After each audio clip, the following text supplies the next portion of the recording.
दोस्तों नमस्कार। स्वागत है आपका हमारे इस YouTube मंच पर। दोस्तों आज चर्चा तो चारों तरफ इस बात की है कि ममता बनर्जी नीति आयोग की बैठक को अचानक बीच में छोड़कर क्यों निकल गई।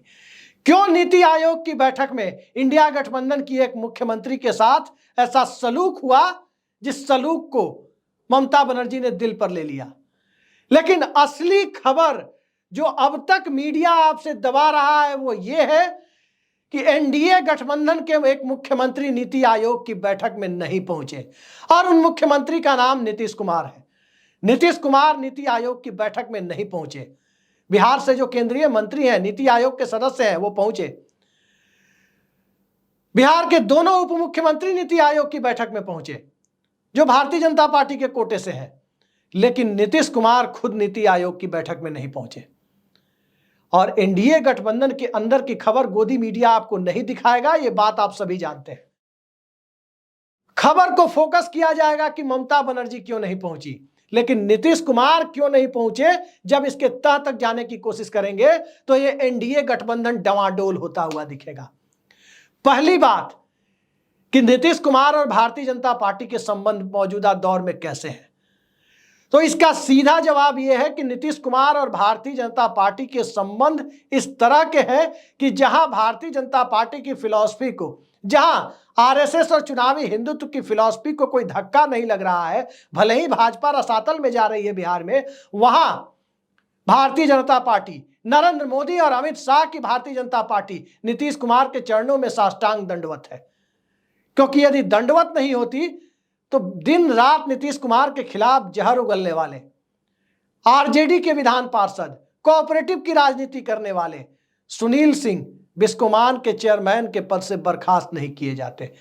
मल्टी स्टेट कोऑपरेटिव जिसके ऊपर, जिसकी नोडल मिनिस्ट्री अमित शाह की मिनिस्ट्री है, वहां से आदेश नहीं आता कि सुनील सिंह को बिस्कोमान के चेयरमैन से बर्खास्त कर दिया गया। और यदि चरणों में झुकी नहीं होती बीजेपी तो बिहार में 0.2 या 0.3% आबादी वाले समुदाय से आने वाले नेता को बिहार में भारतीय जनता पार्टी प्रदेश अध्यक्ष बनाकर खुद को मार्जिनलाइज करने की दिशा में एक निर्णायक कदम नहीं बढ़ाती। यह राजनीतिक फ्रंट की बात है।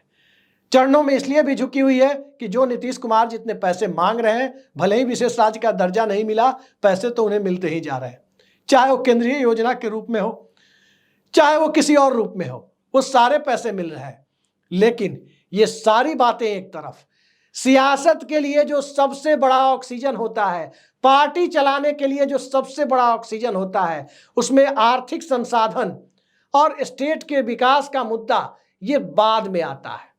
पार्टी रहेगी तभी कोई नेता विकास करेगा, और पार्टी तभी रहेगी जब उसका जनाधार बचा रहेगा। और यही मुद्दा नीतीश कुमार के सामने है, क्योंकि नीतीश कुमार के सामने जो आरक्षण जो बढ़ाने का फैसला, SC ST OBC का आरक्षण जो 49% से बढ़ाकर 65% अर्थात 16% आरक्षण बढ़ाने का जो फैसला नीतीश कुमार की सरकार ने किया था, जिसे अभी पिछले महीने ही जून में पटना हाई कोर्ट ने रद्द कर दिया था, उस मुद्दे के सहारे अब बिहार की राजनीति आगे बढ़ाने की कोशिश हो रही है। उस मुद्दे को लेकर तेजस्वी यादव पूरे बिहार की यात्रा पर निकलने वाले हैं, और उस मुद्दे के इर्द गिर्द ही जनता दल यूनाइटेड की राजनीति चलती है। वहीं से जनता दल यूनाइटेड का जनाधार, चाहे वो अति पिछड़ा जनाधार हो, चाहे दलित के अंदर महादलित जनाधार हो, चाहे वो ओबीसी के अंदर लौकुश समीकरण की राजनीति हो, उस मुद्दे के इर्द गिर्द ही रिवॉल्व करती है। और जब राजनीति उस मुद्दे के इर्द गिर्द रिवॉल्व करती है, उसके इर्द गिर्द, उसके आसपास घूमती है, तो वो समुदाय अपने आरक्षण को लेकर जब राजनीतिक रूप से उसके सामने कोई वादा करने वाला विकल्प मिल रहा है, तो नीतीश कुमार से सवाल पूछने की स्थिति में आ रहा है। सवाल पूछने की स्थिति में जब वो समुदाय आ जाएगा तो जनता दल यूनाइटेड का सिराजा बिखरते देर नहीं लगेगी, नीतीश कुमार का जनाधार खिसकते देर नहीं लगेगी। ये बात नीतीश कुमार को अंदर तक घर कर गई है। इसलिए नीतीश कुमार ने भारतीय जनता पार्टी को संदेश देना भी शुरू कर दिया है कि आखिर पार्टी रहेगी तभी गठबंधन होगा। तो पार्टी बचाने के लिए, जनाधार बचाने के लिए, अपने नेतृत्व की क्षमता को राष्ट्रीय स्तर पर और बिहार में भी सिद्ध करने के लिए आरक्षण के मामले को नवी अनुसूची में नीतीश कुमार डलवाना चाहते हैं। संविधान की नवी अनुसूची, जिसमें आमतौर पर एकाध अपवाद को छोड़ करके सुप्रीम कोर्ट हस्तक्षेप नहीं करता, न्यायालय हस्तक्षेप नहीं करता, उस अनुसूची में वो डलवाना चाहते हैं। लेकिन अब तक उन्हें कामयाबी नहीं मिली है, क्योंकि आरक्षण और भारतीय जनता पार्टी और आरएसएस, बीजेपी आरएसएस और आरक्षण, ये दोनों अलग अलग नॉर्थ पोल साउथ पोल की तरह, उत्तरी ध्रुव और दक्षिणी ध्रुव की तरह है। 2015 के बिहार विधानसभा चुनाव के ठीक पहले का वो वाकया याद कीजिए, जब मोहन भागवत ने आरक्षण की समीक्षा को लेकर बयान दिया और उसके बाद बिहार की राजनीति ऐसी पलटी कि 3/4 बहुमत मिला नीतीश कुमार के नेतृत्व वाले गठबंधन को। वही बीजेपी के नेतृत्व वाला एनडीए 1/4 सीटें भी बिहार में नहीं ला पाया था। तो आरक्षण की राजनीति बिहार जैसे राज्य में किस तरह से प्रभावी होती है, इसको आप समझ सकते हैं। दूसरे स्वरूप में यदि इसे समझना हो कि बीजेपी क्यों नहीं चाहती कि बढ़े हुए आरक्षण, जो बिहार में आरक्षण बढ़ाने की नीतीश कैबिनेट की जो सिफारिश है, जिसे हाईकोर्ट ने रद्द किया है, उसे नवी अनुसूची में डालकर उसे बचा लिया जाए, क्यों नहीं चाहती बीजेपी की बचा लिया जाए इस आरक्षण को? एक तरफ जाति गणना बिहार में हुई, आरक्षण बढ़ा, और यहीं से उत्तर प्रदेश के पीडीए की बुनियाद मिल गई, पिछड़ा दलित अल्पसंख्यक की एक ऐसी राजनीति जिसके सहारे अखिलेश यादव ने भारतीय जनता पार्टी को उत्तर प्रदेश में आसमान से जमीन पर पटक दिया। तो उस राजनीति को देश के दूसरे राज्यों में फैलने से बचाना, और दूसरे राज्यों से ही ऐसी मांग उठेगी। महाराष्ट्र का इलेक्शन सामने है, मनोज जारंगे पाटिल का आंदोलन वहां चल रहा है, मराठा आरक्षण को लेकर आंदोलन चल रहा है, वहां घिरेगी। जाट आरक्षण को लेकर हरियाणा में कभी भी मुद्दा आगे बढ़ सकता है, वहां बीजेपी घिरेगी, वहां भी चुनाव चल रहे हैं। ठीक इसी तरीके से झारखंड में आरक्षण बढ़ाने का प्रस्ताव पारित हुआ, छत्तीसगढ़ में भूपेश बघेल सरकार ने प्रस्ताव पारित किया, और यहां तक कि भाजपा के ओबीसी वर्ग के नेताओं को भी इस मुद्दे पर अपने जनाधार को बचाने के लिए बीच में आना पड़ सकता है। इस खतरे को बीजेपी जानती है, और जब आरक्षण की राजनीति आगे बढ़ेगी तो चुनावी हिंदुत्व बिखरेगा, अलग अलग सामाजिक समूहों के हित टकराते हुए दिखेंगे, और जैसे जैसे वो टकराते हुए दिखेंगे, भारतीय जनता पार्टी का नाम लेवा बचना भी मुश्किल हो जाएगा। तो कहने का मतलब यह है कि बीजेपी नीतीश कुमार के सामने, ठीक है, बिहार में भारतीय जनता पार्टी को जमींदोज करने की हद तक झुकी हुई है, लेकिन पूरे देश में भारतीय जनता पार्टी को जमींदोज करना यदि नीतीश कुमार चाहे कि बिहार से एक ऐसा सुर्रा छोड़ दिया जाए, एक ऐसी राजनीति आगे बढ़ा दी जाए जो दूसरे राज्यों में भी बीजेपी को अपनी लपेट में ले ले और बीजेपी का जनाधार खिसक जाए, ये भाजपा नहीं चाहेगी। लेकिन इसी मुद्दे के सहारे नीतीश कुमार की राजनीति की बिसात टिकी है। तेल देखो और तेल की धार देखो, ये फिलहाल बिहार में चल रहा है। तेजस्वी यादव की यात्रा निकल रही है, लेकिन तेजस्वी यादव अपनी आक्रामकता का बहुत दूसरे तरीके से उपयोग, बहुत ही सधे अंदाज में उपयोग कर रहे हैं। किसी भी सरकार को घेरने के लिए, चाहे केंद्र की सरकार हो या राज्य की सरकार हो, संसद या विधानसभा सबसे बड़ा प्लेटफॉर्म होता है, और नेता विपक्षी संसद या विधानसभा सत्र के दौरान नदारद हो जाए तो क्या कहा जाएगा। बिहार विधानसभा सत्र के दरमियान तेजस्वी यादव उपस्थित नहीं थे। सत्र के दरमियान एक दिन वो पटना में भी थे, तब भी सत्र में भाग लेने नहीं पहुंचे। यानी नीतीश कुमार के खिलाफ वो आक्रामक नहीं होना चाह रहे। दूसरी तरफ राष्ट्रीय जनता दल यात्रा भी निकाल रही है, तेजस्वी यादव यात्रा भी निकाल रहे हैं, पूरे बिहार की यात्रा। पार्टी चलाने के लिए कुछ ना कुछ तो करना ही पड़ेगा, सड़क पर दिखना भी चाहिए। सत्र में भी नहीं दिखेंगे और सड़क पे भी नहीं दिखेंगे तो पार्टी को खत्म होते देर नहीं लगेगी। लिहाजा पार्टी को चलाने के लिए तेजस्वी यादव निकल रहे हैं। अब तेजस्वी यादव जब निकल रहे हैं तो क्या इसमें नीतीश कुमार की कोई मौन सहमति है? इस राजनीति को समझने के लिए यह समझना जरूरी हो जाता है कि नीति आयोग की बैठक में जब नीतीश कुमार नहीं गए तो आज वो कर क्या रहे थे। तो आज नीतीश कुमार पटना में जनता दल यूनाइटेड की झारखंड यूनिट के नेताओं के साथ बैठक कर रहे हैं। अब जरा सोचिए, एक मुख्यमंत्री जो अपनी पार्टी का राष्ट्रीय अध्यक्ष है, उस मुख्यमंत्री के लिए संवैधानिक दायित्व पहले है या दलीय दायित्व पहले है? स्वाभाविक है कि संवैधानिक दायित्व प्राथमिकता सूची में ऊपर आता है, और संवैधानिक दायित्व यह कहता है कि एक ऐसी संस्था जो भले ही संविधानेतर है, वो संस्था यदि देश में अलग अलग राज्यों के आर्थिक पहलुओं पर कोई चर्चा बैठक का आयोजन करती है, केंद्र सरकार उस बैठक को बुलाती है, तो राज्य के मुखिया के नाते मुख्यमंत्री को वहां जाना चाहिए, न कि पार्टी के कार्यक्रमों के लिए समय निकालना चाहिए। लेकिन नीतीश कुमार इसके उलट करते हुए दिखे।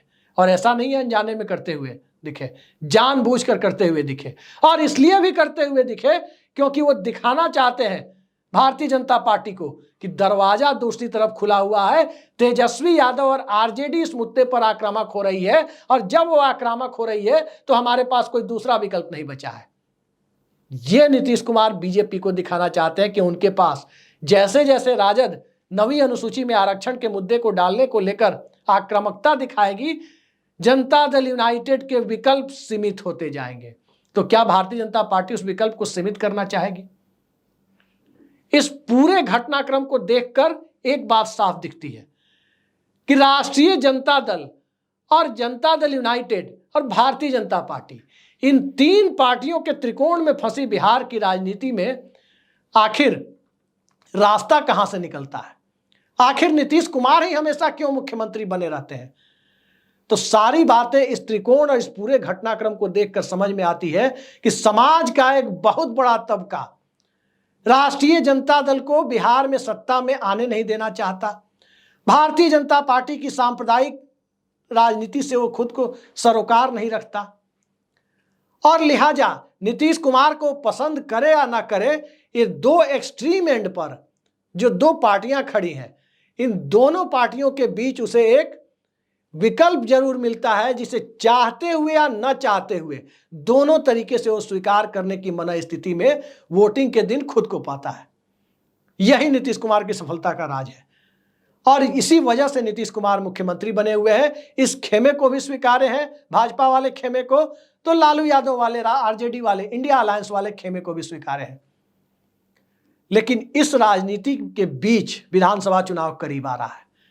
अब विधानसभा चुनाव 2024 के एंड में होगा या 2025 में होगा, यह नीतीश कुमार तय करेंगे, बिहार के मुख्यमंत्री ही तय करेंगे कि विधानसभा भंग करके समय से पहले चुनाव कराना है या विधानसभा के पूर्ण कार्यकाल की स्थिति में अगले वर्ष चुनाव कराना है। चुनाव जब भी हो, जदयू और भाजपा के रिश्ते इस चुनाव तक ही हैं। चुनाव तक इसलिए है क्योंकि नीतीश कुमार की राजनीति बिल्कुल सरल और सपाट है। कोई भी आदमी इस बात को देखकर पढ़ सकता है, ये कोई बहुत बड़े एनालिसिस का विषय नहीं है, बहुत बड़े विश्लेषण का मुद्दा इसमें नहीं है। नीतीश कुमार के दो बयानों को याद कीजिए। एक बयान 2013 का, जब वो भारतीय जनता पार्टी से अलग हुए थे, एनडीए गठबंधन का दामन छोड़ा था। उस वक्त उन्होंने विधानसभा के पटल पर कहा था, मिट्टी में मिल जाएंगे लेकिन भारतीय जनता पार्टी के साथ नहीं जाएंगे। अब दूसरे बयान पर आते हैं, जब 2022 में नीतीश कुमार ने भारतीय जनता पार्टी का साथ छोड़ा और जनवरी 2024 तक वो भाजपा से अलग रहे, इसी दरमियान उनका एक और बयान आया, मर जाना कबूल है लेकिन उनके साथ जाना, यानी बीजेपी के साथ जाना कबूल नहीं है। ये दो बयान बहुत एक्सट्रीम लेवल के बयान थे। राजनीति में किसी राजनीतिक विचारधारा से दूरी बनाने की अंतिम सीमा तक जाकर दिए जाने वाले बयान थे, जिसके ऊपर कोई सीमा नहीं है। बावजूद नीतीश कुमार ने अपने गठबंधन को बदला, फिर भाजपा के साथ आए, लेकिन कोई ऐसा बयान नहीं मिलेगा नीतीश कुमार का जिसमें उन्होंने ऐसा बयान दिया हो कि मिट्टी में मिल जाएंगे लेकिन राजद के साथ नहीं जाएंगे या कांग्रेस के साथ नहीं जाएंगे। मर जाना कबूल है लेकिन राजद या कांग्रेस के साथ जाना कबूल नहीं है, ऐसा कोई बयान नीतीश कुमार ने कभी नहीं दिया। उस एक्सट्रीम एंड तक वो सेकुलर धारा की राजनीति के खिलाफ बयान देने तक नहीं गए। तो इससे कोई भी व्यक्ति अंदाजा लगा सकता है कि वो रहना किस गठबंधन में चाहते हैं। बहुत सीधा सपाट उत्तर यही है कि नीतीश कुमार रहना तो इसी गठबंधन में चाहते हैं, लेकिन इस गठबंधन में हालात ऐसे बना दिए जाते हैं, खासकर बिहार की परिस्थितियों में, बिहार के क्षेत्रीय दलों के द्वारा, जिसमें नीतीश कुमार जिस मिजाज के व्यक्ति हैं, जिस तरह से सत्ता का संचालन करना चाहते हैं, जिस तरह का प्रशासनिक अनुभव उनके पास है, उस प्रशासनिक अनुभव को जिस तरह से वो एग्जीक्यूट करना चाहते हैं, क्रियान्वित करना चाहते हैं, उस ढंग से वो क्रियान्वित करने की स्थिति में इंडिया अलायंस में राष्ट्रीय जनता दल के साथ वो नहीं होते। जबकि भारतीय जनता पार्टी के साथ भी ये दिक्कतें हैं, लेकिन भारतीय जनता पार्टी में एक पॉजिटिव पॉइंट इस पर्सपेक्टिव से, इस संदर्भ में यह हो जाता है कि अगर पार्टी का शीर्ष नेतृत्व राज्य के नेतृत्व को कह दे कि नीतीश कुमार के पीछे चलना है, इधर उधर नहीं बोलना है, पीछे चलना है, तो मोटे तौर पर 70-80% तक नेता इस बात को फॉलो करते हैं कि कोई ऐसा बयान न दे दिया जाए जिससे गठबंधन टूट जाए। और आमतौर पर नीतीश कुमार के शासन सत्ता चलाने के तरीके में कोई हस्तक्षेप नहीं करता। दिल्ली में आला कमान के डंडे से बिहार भाजपा के नेता और बिहार भाजपा यूनिट पूरी तरह से कंट्रोल में रहती है, जिस वजह से न चाहते हुए भी और ऐसे बयान देने के बावजूद कि मिट्टी में मिल जाएंगे लेकिन साथ नहीं जाएंगे, मर जाना कबूल है लेकिन साथ जाना कबूल नहीं है, ऐसे बयान देने के बावजूद भी वो भाजपा के साथ काम करने को मजबूर होते हैं। तो आज की परिस्थिति यह है कि बिहार विधानसभा में नीतीश कुमार की पार्टी तीसरे नंबर पर है, केवल 43 विधायक हैं। 2020 में जो विधानसभा चुनाव के वक्त चिराग मॉडल खेला गया, उसने जेडीयू को यहां तक पहुंचाया। और इसी चिराग मॉडल के बाद, चिराग मॉडल खेलने की स्थिति में दरअसल बीजेपी इसलिए थी क्योंकि वो लोकसभा में किसी बैसाखी पर नहीं थी, उसे अपनी सरकार के लिए वो चिंता मुक्त थी, किसी की जरूरत नहीं थी।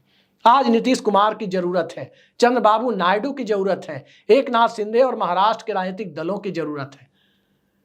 तो आज बीजेपी वो चिराग मॉडल वाला खेल खेलने की स्थिति में नहीं है। आज नीतीश कुमार के पीछे उसे चलना होगा। नीतीश कुमार इस बात को बखूबी जानते हैं और यही कारण है कि वो चुनाव करवाकर और विधानसभा चुनाव में अपने दल के सदस्यों की संख्या को नंबर 1 या नंबर 2 पर, इन तीनों दलों में, राजद, भाजपा और जेडीयू, जनता दल यूनाइटेड, इन तीनों दलों के बीच जनता दल यूनाइटेड या तो नंबर 1 की पार्टी रहे विधानसभा में या कम से कम नंबर 2 पर रहे।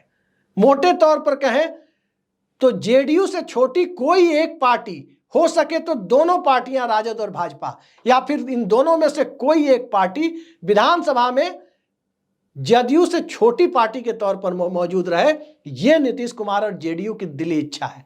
लेकिन ऐसी इच्छा क्यों है?